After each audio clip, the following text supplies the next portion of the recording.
अक्टूबर 15 साल हो गए और आज भी वो दिन और वो लम्हात मेरे जहन में महफूज हैं।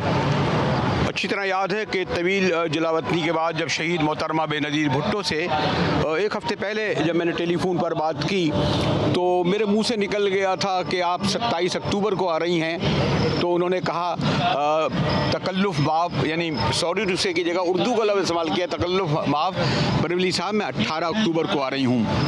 एयरपोर्ट पर मैं 18 अक्टूबर तक पहुँच गया और फिर उनके साथ चलते चलते चलते दोपहर और सहपहर बिल्कुल ट्रक के करीब था, बल्कि चढ़ना चाह रहा था कि मुझे स्टूडियो से बुलावा आ गया।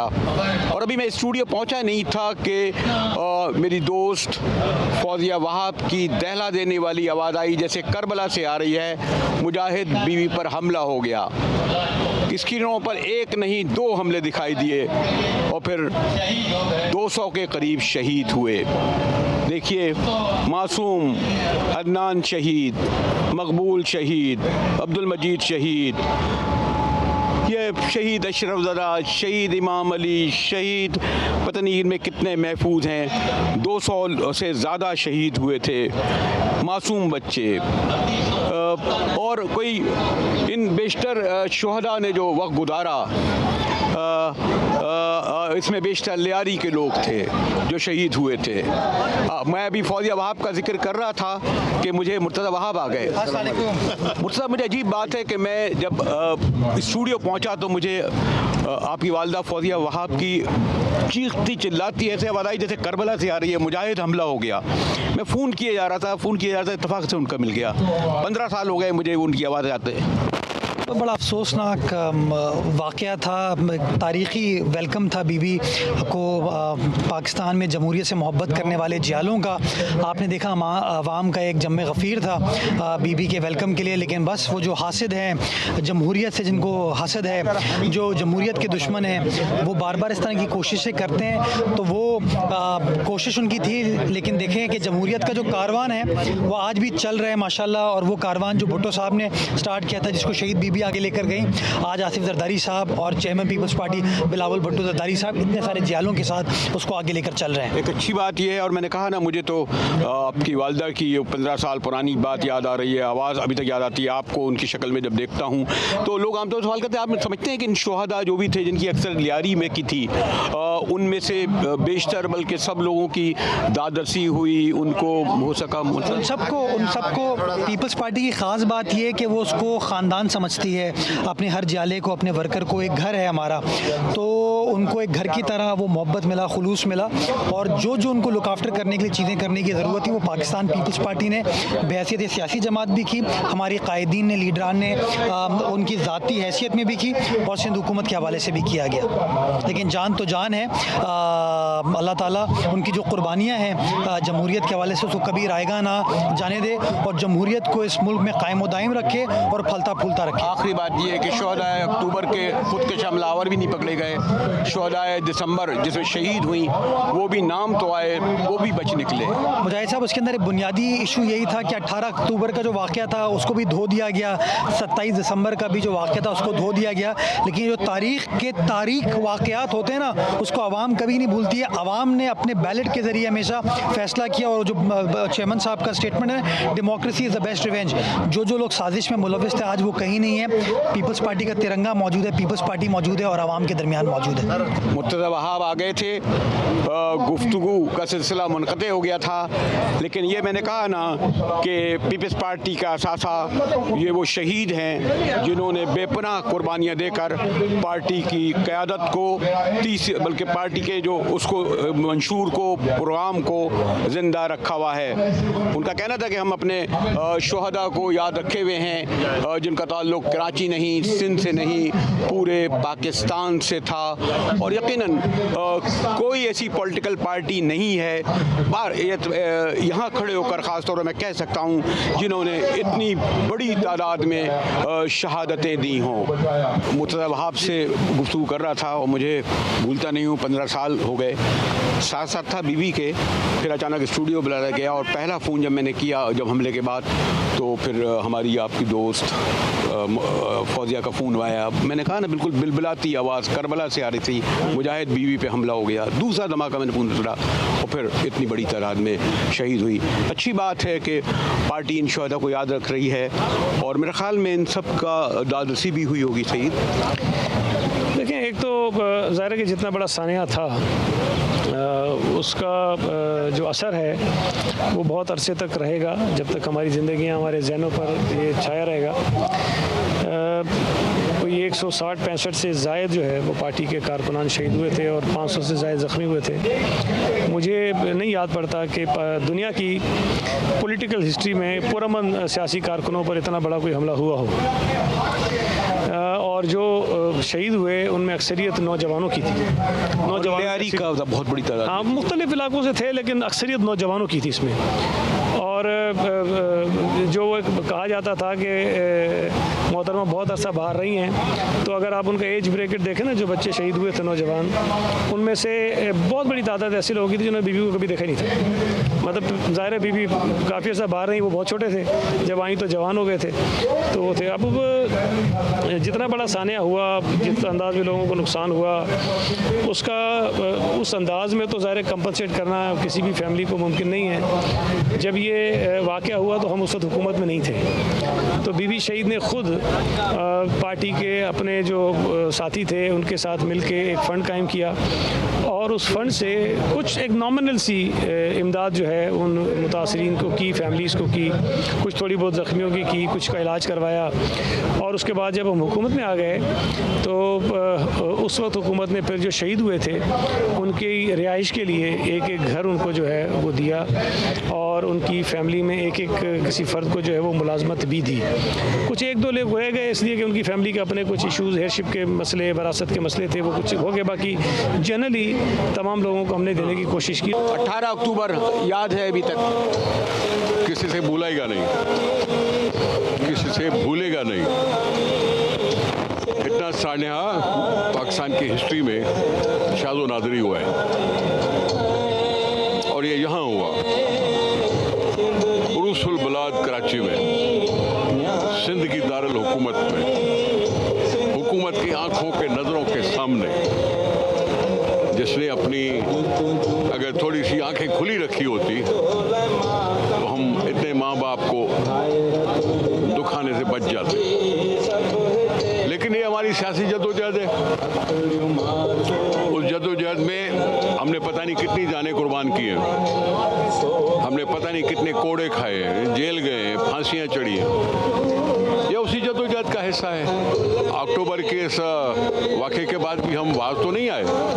हमने इस्लामाबाद में बम खाए, फिर पिंडी में बम खाए, एक और लीडर हमसे छीनी गई। मुझे याद है 18 अक्टूबर में यहाँ साथ साथ था इसके। और तो ये है तारीख का हिस्सा है, MRD तारीख का हिस्सा है, मुशर्रफ का मुकाबला तारीख का हिस्सा है। ये सारे वो हिस्से लिखे हैं पाकिस्तान पीपल्स पार्टी इस जद्दोजहद के मरहलों से जो गुजरी है, वो यकीनन लिखी जाए। और खोड़ो साहब यानी शाहिद नहीं बल्कि उसमें जद्दोजहद के शरीकों में हैं, शहीदों के काफ़िले में शामिल रहे हैं। मैं अभी पहले भी कह रहा था, कातिलों के नाम लोग नहीं याद रखते, शहीदों के याद रखते हैं, ख़ास तौर पर पाकिस्तान की सियासी तारीख में शहीद जुल्फ़िकार अली भुट्टो के ख़ानदान के।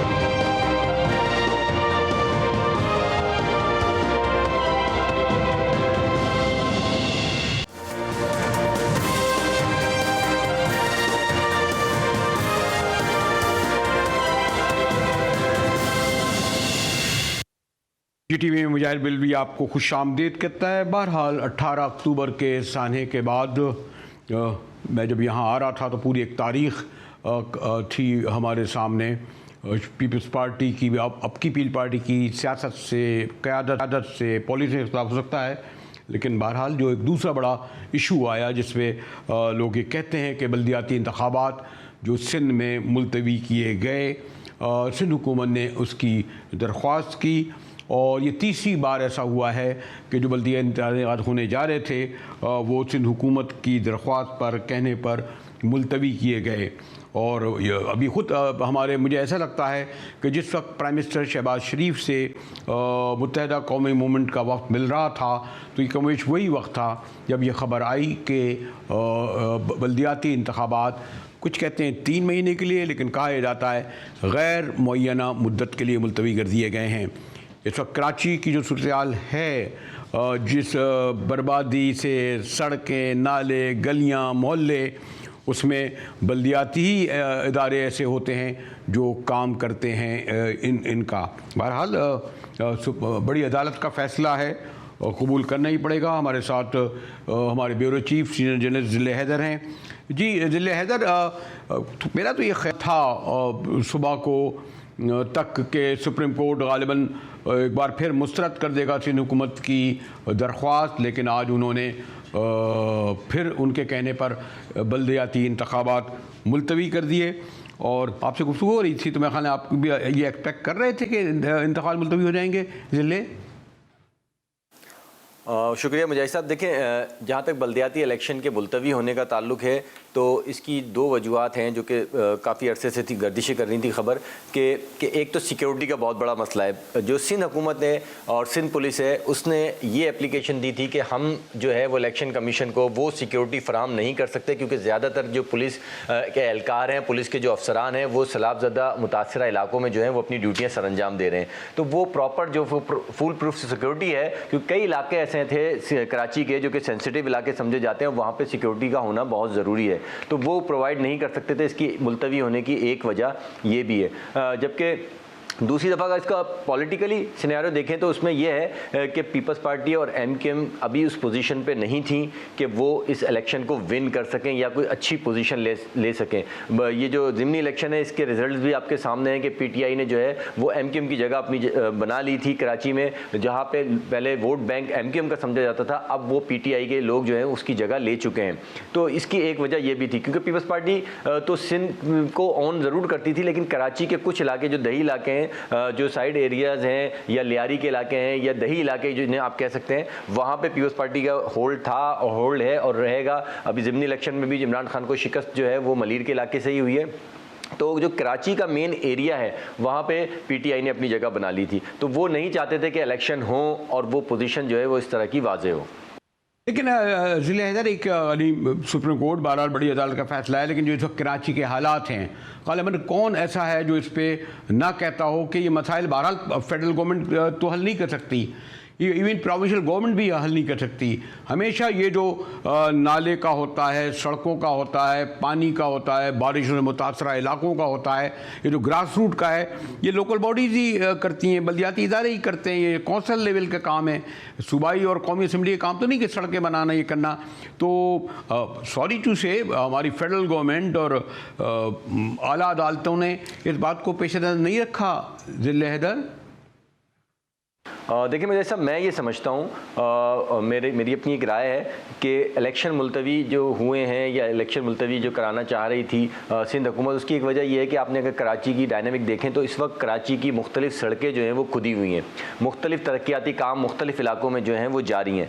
पीपल्स पार्टी ये चाहती है कि वो ये जो जितने तरक्याती काम है इसको मुकम्मल कर ले और उसके बाद वो अपना एक एबिलिटी के तौर पे इन चीज़ों को सामने ला के लोगों से वोट मांगे, जो कि पीपल्स पार्टी से नाराज़ हैं, जो कि सिंध हुकूमत से नाराज़ हैं, जो कराची में तरक्याती कामों के लिए जिन लोगों का ये ख्याल है कि कराची को पीछे कर दिया गया है, कोई बजट नहीं लगाते, सड़कें नहीं बन रही हैं। जो किसी एक ज़माने में जो है कराची आपको ग्रीन नज़र आता था, फुटपाथों पर जो साइड की ग्रीन बेल्ट होती थी उसमें फूल पौधे लगे होते थे, वो अब ख़त्म हो गए। इसी तरह अंडरपास बन रहे हैं, पीपल बस सर्विस का आगाज़ किया गया है। तो ये वो तमाम चीज़ें हैं जिसको वो अपने फेवरेट डॉक्यूमेंट्स के तहत जो है वो जमा कर रही है सिंध हुकूमत, और जब ये टाइम थोड़ा सा गेन कर लेगी और वो वक्त आ जाएगा जब बल्दियाती इलेक्शन में वो इन चीज़ों को सामने रख के वोट लेने का हक रखती होगी कि वो हमने ये तरक्याती काम किए हैं। जी, लेकिन इसलिए देखें, पीपल्स पार्टी का तो बहरहाल मैं कहूँगा, वैसे तो अभी कौमी असम्बली की एक नशिस्त मलीर की उनकी मिली है, लेकिन ओवरऑल जो कराची की जो शहरी इलाकों की नुमाइंदा तो मुत्तहदा कौम मूवमेंट है,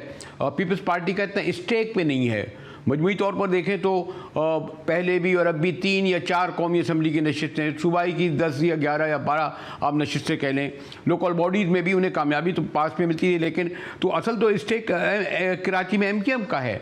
और आप मुझे ज़्यादा एमकेएम को फॉलो करते हैं। एमकेएम के ज़राए ये कह रहे हैं कि बल्दियाती इंतखाबात, वो गए भी प्राइम मिनिस्टर के पास, आज गवर्नर साहब लेके भी गए, और वो गालिबन ये चाहते हैं कि तमाम धड़ों को जो है एमकेएम के इकट्ठा करें, फिर इलेक्शन लड़ें, क्योंकि इस वक्त क्या होगा।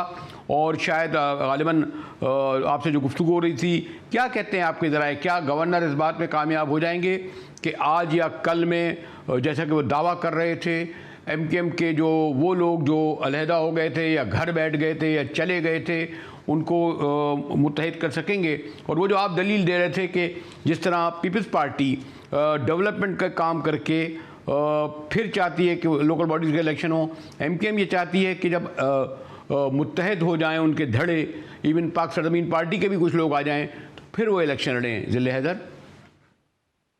बहुत माजरत के साथ मुझे सब पहले तो थोड़ा सा मैं आपके सवाल की जो है ना वो करेक्शन करने की जसारत लूँगा कि आपने कहा कि एमकेएम की जो पोजीशन है, ये एमकेएम पाकिस्तान का लफ्ज़ आप इसमें इस्तेमाल करें, क्योंकि ये जो पार्टी आपको नज़र आ रही है ये एमकेएम पाकिस्तान है। जो रियल एमकेएम है उसने पिछले ज़िमनी इलेक्शन में भी बाइकाट का ऐलान किया था और इस दफ़ा भी वो बाइकाट का ऐलान था, इसलिए लोग जो हैं वो अपने घरों से नहीं निकले हैं।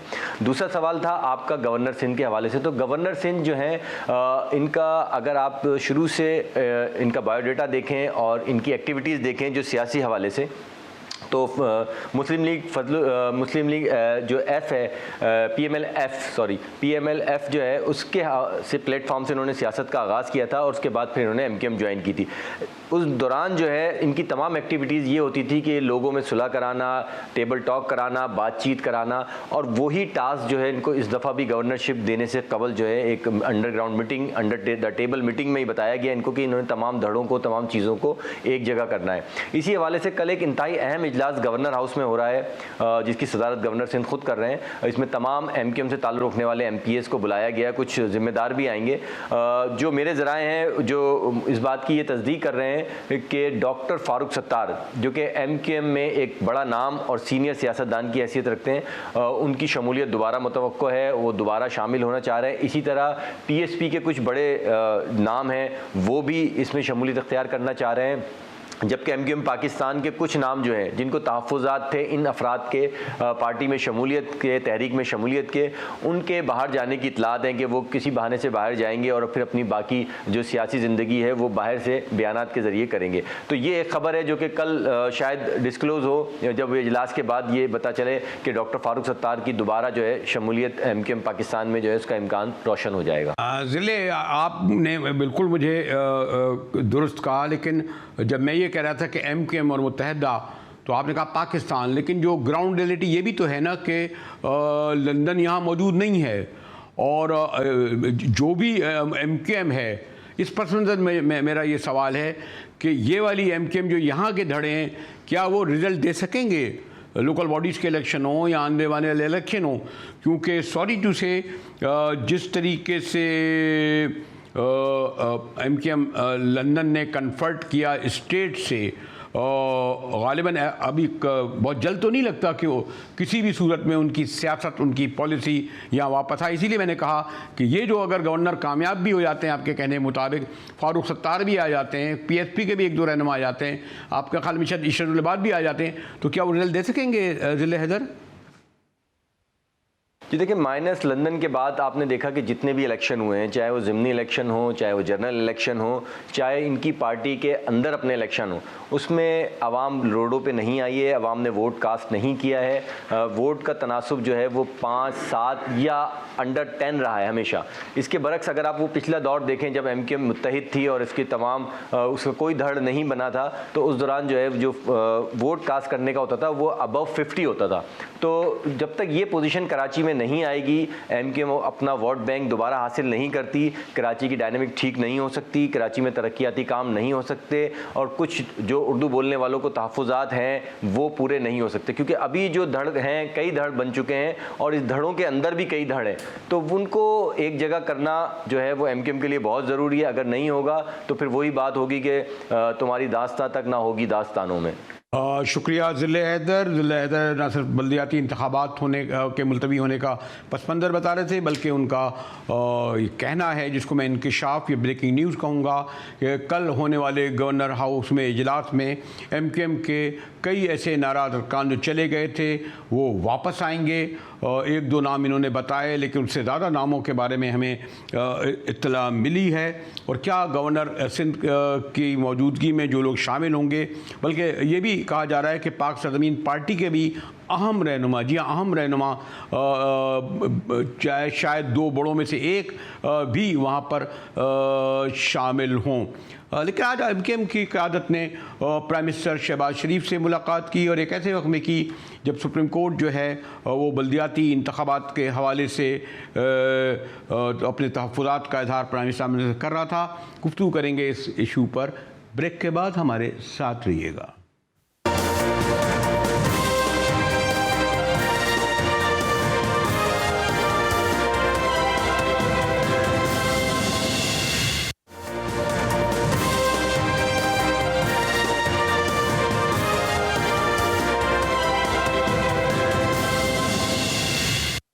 टीवी में एक बार फिर मुजाहिद बेलवी आपको खुशामदीद कहता है। बल्दियाती इंतखाबात तीसरी बार सिंध हुकूमत के कहने पर आला अदालत ने मुलतवी कर दिए और गैर मुअय्यना तौर पर मुलतवी किए। ये बात भी बड़ी दिलचस्प, हैरान कुन और टाइमिंग के हवाले से देखा जाए कि जिस वक्त ये ऐलान हो रहा था उस वक्त मुत्तहिदा कौमी मूवमेंट का एक बड़ा वफ़द जो है वो प्राइम मिनिस्टर शहबाज शरीफ से मिल रहा था, और उनका यही कहना था कि जनाब जब तक बल्दियाती कवानीन में तब्दीली नहीं लाई जाती उस वक्त तक इलेक्शन नहीं होने चाहिए। हमारे साथ सोहेल शब्बीर मौजूद हैं जो मुत्तहिदा कौमी मूवमेंट की सियासत के सर्द व गर्म को बड़े करीब से देखते हैं और समझते हैं। जी सोहेल, जो इसकी टाइमिंग अहम नहीं है कि जिस वक्त बल्दियाती इलेक्शन आज अमूमन यही ख्याल था कि अब गालिबन मुलतवी नहीं होंगे, और गालिबन 4 दिन रह गए थे और ये मुलतवी किए गए, तो उसी वक्त MQM का वक्त मुलाकात कर रहा था, तहफ़्फ़ुज़ात का इज़हार कर रहा था। मेरे ख्याल सीनियर रहनुमा भी मौजूद थे। क्या कहते हैं आपके ज़राए? देखें मुजाहिद साहब, मैं आपको बताऊं कि MQM काफी कॉन्फिडेंट थी कि ये इंतखाबात मुलतवी हो जाएंगे, और ज़मीनी इलेक्शन का जिस तरह के नताइज आए हैं तो उससे पीपल्स पार्टी के हल्कों से भी ये आवाजें आना शुरू हो गई थी कि ये इंतखाबात मुलतवी हो जाएंगे। गुज़िश्ता रात गवर्नर हाउस में जो एक MQM की मुलाकात हुई है अपने आपस के रहनुमाओं की, उसमें बहुत सारे रहनुमा नहीं आए, और जो रहनुमा आए थे तो उनके दरमियान भी इस बात पर इत्तफाक हुआ था कि वफाक से जो है वो इस बात पर अब जोर डाला जाएगा कि वो इलेक्शन कमीशन को इस बात के ऊपर आगाही ले, या उनको बताए कि अभी हम इस पोजीशन में नहीं है कि कराची में कोई इलेक्शन कराए, क्योंकि कराची में अमन अमान का मसला जो है वो सबसे ज्यादा अहमियत का हामिल है। क्योंकि आपको पता है कि सैलाब की सूरत हाल है, सारी नफरी वहां लगी हुई है, और कराची की जो नफरी मौजूदा नफरी है वो इलेक्शन नहीं करा सकती। उसके लिए यकीनी तौर पर दूसरे शहर की नफरी भी चाहिए और दीगर अमला भी जो है चाहिए। तो MQM की तरफ से तो हमें काफी अरसे से ये बात पता थी, वो कॉन्फिडेंट थे कि बल्दियाती इलेक्शन नहीं होंगे। आज की जो मुलाकात हुई है प्राइम मिनिस्टर से, MQM के रहनुमा थे, खालिद मकबूल सिद्दीकी थे उसमें फैसल सब्जवारी थे, उसमें वसीम अख्तर थे, गवर्नर सिंध भी उसमें मौजूद थे इस मुलाकात में। इस मुलाकात में जो अहम बातें हुई हैं वो सबसे ज्यादा तवज्जो तलब है, क्योंकि उसके अंदर सबसे ज्यादा जो जोर दिया गया है वो बल्दियाती इदारों में जो बल्दियाती जो हल्का बंदियां हुई हैं उसके ऊपर ज्यादा जोर दिया गया है, और पीपल्स पार्टी की ज्यादा शिकायतें की गई हैं, शिकवे किए गए हैं कि पीपल्स पार्टी उस पैमाने पर उनको साथ नहीं लेके चल सकी जिसकी उनसे वादे किए गए थे। एक बार फिर प्राइम मिनिस्टर को इस बात की जो है वो प्राइम मिनिस्टर को याद दिलाया गया कि आप ही जामिन थे, मौलाना फजलुर रहमान जामिन थे, आप लोगों ने कहा था कि पीपल्स पार्टी आपके साथ चलेगी। तो इस मौके पर राना नहीं, लेकिन सोहेल बुनियादी बात तो ये है ना कि सोहेल के जो मुत्तहिदा कौमी मूवमेंट है उसके जो क़याम से लेकर अब तक बयानिया रहा है वो सिंध के शहरी अवाम पहले तो वो उर्दू स्पीकिंग और महाजर की टर्मिनोलॉजी इस्तेमाल करते थे। इसी सबब वो जो है 3 दहाइयों तक कौमी असम्बली, सूबाई असम्बली, बल्दियात पर जीतते रहे। तो किसी तौर पर भी यानी जो वोटर था वो anti Muslim League, anti Peoples Party इनके साथ होता था। आप नहीं समझते कि ये जो हालिया दिनों में जो प्रो नवाज शरीफ या प्रो अब जाके इन्होंने पीपल्स पार्टी को करा, उससे भी मुत्तहदा कौम का वोटर मायूस हुआ, वो वोट डालने इस बार भी नहीं आया, और आइंदा भी ये क़यादत समझती है कि उन्हें मज़ीद नुकसान होगा इस इत्तेहाद के ज़रिए? देखिए, मैं बताऊं मुजैद साहब, इसमें एमक्यूएम को बहुत सारी जो चीजें हैं उसका सामना करना पड़ा है। खुसूसी तौर पर जो हालिया दिनों में इनकी आपस की लड़ाइयां हैं, उससे इनका वोटर ज्यादा जो है वो परेशान हुआ है, क्योंकि इनका वोटर हमेशा से इंटैक्ट रहा था। जब माजी की एमक्यूएम थी तो वो एक ही वोटर होता था और एक ही जगह पर वोट डालता था। अब वोटर परेशान है कि एक जगह फारूक सत्तार है, दूसरी जगह पीएसपी है, तीसरी जगह आफाक अहमद है, चौथी जगह ये बहादराबाद है, और बहादराबाद के अंदर भी दो ग्रुप है। एक ग्रुप अलग सोचता है, एक ग्रुप अलग लाइन चलाता है, तो दूसरा ग्रुप अलग सोचता है और वो अपनी अलग लाइन चलाता है। तो अभी वोटर तो इस बात पे अभी परेशान इस बात पर है कि आया उन्होंने लीडर मानना किसको है, चलना किसके पीछे है। जो फैसले हो रहे हैं वो फैसले इनके मफाद में यानी कि कौम के मफाद में है भी या नहीं है, या किसी और जगह से जो है वो मुसल्लत किए जा रहे हैं।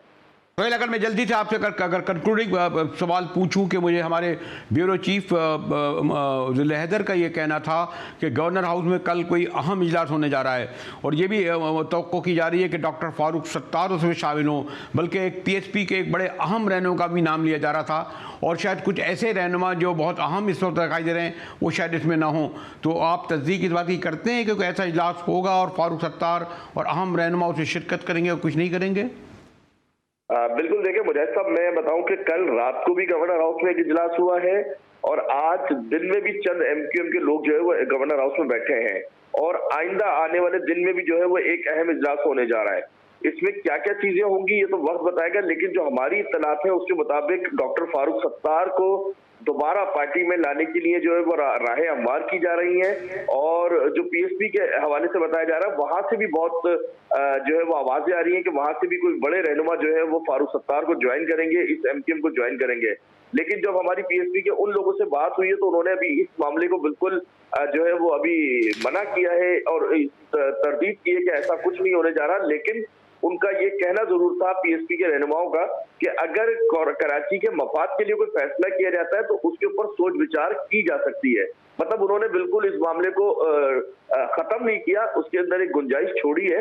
अब देखना ये है कि वो गुंजाइश कहां पर। लेकिन अगर मैं ये भी कहूँ आखिर में सोहेल के बहरहाल बल्दियाती इलेक्शन के मुलतवी जो जिस तरह कराया गया है, पीपल्स पार्टी का तो खैर स्टेक पे नहीं है, एमक्यूएम ने कराया है, लेकिन सियासी तौर पर आप नहीं समझते कि एमक्यूएम को इसको नुकसान, बहुत बड़ा नुकसान होगा कि वो इस वक्त जब कराची इतने मसाइल से दो चार है और बल्दियाती इदारों की ज़रूरत है, वो उसको भागने का लफ्ज़ इस्तेमाल नहीं कर रहा था, लेकिन उन्होंने इससे गुरेज किया। मुजैद साहब, ये मैं आपको बताऊं कि एमक्यूएम का शुरू से बयानिया रहा है कि इख्तियारात निचली सतह पर मुंतकिल किए जाएं, लेकिन यहाँ पर देखने के लिए मिला कि पहली बार ऐसा हुआ है कि एमक्यूएम अब चाहती है कि इलेक्शन ना हो, जबकि वो बहाना ये बोले या कोई उसको कोई भी लफ्ज दे दें कि वो हल्का बंदियों का और इख्तियारात का जो है वो आड़ ले रहे हैं। लेकिन असल हकीकत ये है कि इस टाइम एमक्यूएम कराची में किसी भी इलेक्शन में जीत को यकीनी नहीं बना सकती है। एमक्यूएम की पोजीशन इतनी कमजोर हुई हुई है कि वो यूसी और काउंसिलर लेवल तक के लोगों को जो है वो इस टाइम बहुत टफ टाइम मिलेगा, क्योंकि कराची के डायनेमिक्स चेंज हुए हुए हैं। इनकी एक एक गली में 8-8 उम्मीदवार हैं और वो 8 ही उम्मीदवार उसी जमात के या उसी कौम के बोलने वाले, जो उर्दू स्पीकिंग कौम के कहा जाता है, उन्हीं के लोग हैं। तो इनका वोट बहुत डिस्प्यूट हो चुका है और इस वजह से ये अभी किसी भी इलेक्शन के मुताबिक नहीं हो पा रहे हैं। तो आप लेकिन एक मैं बिल्कुल अगर पूछ लूँ, क्या आप समझते हैं कि बिल्कुल क्विक गवर्नर सिंध कामयाब हो जाएंगे या बहुत मुश्किलात हैं, बड़ा मसाइल का पहाड़ है? बिल्कुल मसाइल का बहुत बड़ा पहाड़ है, और गवर्नर सिंध अगर कामयाब नहीं होते हैं तो मैं आपको बताऊं कि एमक्यूएम जो बहादराबाद है ये पूरी नाकाम हो जाएगी। ओके, शुक्रिया सोहेल शब्बीर भी हमारे ज़िले हैदर जो ब्यूरो चीफ अपना तजिया पेश कर रहे थे, उसकी तस्दीक कर रहे थे कि गवर्नर हाउस में एक अहम इजलास होने जा रहा है कल, या हो सकता है उसमें कुछ ताख़ीर हो और कुछ अहम रहनुमा शिरकत नहीं करेंगे, कुछ अहम रहनुमा शामिल होंगे जिनमें डॉक्टर फारूक सत्तार भी हैं। इसी के साथ ही GTV से मुजाहिद बरेली को इजाज़त दीजिए।